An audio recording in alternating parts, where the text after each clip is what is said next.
Hello guys, nakita ko yung mag-ina na baka. Talagang ang anak niya hindi niya hinihiwalay. Lagi nakadikit at nakatingin pa sa akin. Kaya siguro nila kukuhanin ko yung anak niya. Siguro nababalitaan din ito na uso ngayon yung kinukuha yung bata. Kaya ayaw niyang hiwalay yung anak niya. Baka nababalitaan niya kasi na uso ngayon yung kinukuha yung mga bata. Kaya yun, pati mga baka, mga hayop konektado guys.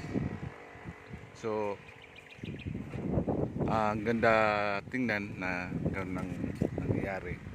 Ibig sabihin, yung mga magulang kailangan huwag natin pabayaan yung mga bata, lalo na pag napapasok ng school.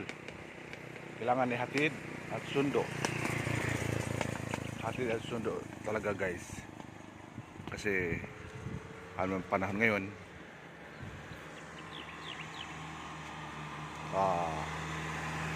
mahirap pag pabayaan natin yung mga anak natin.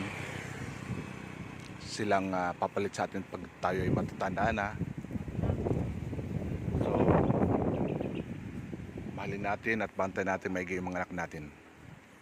So yun lang guys. Magandang araw sa atin lahat. God bless. Dadala ko ng payong guys kasi mainit.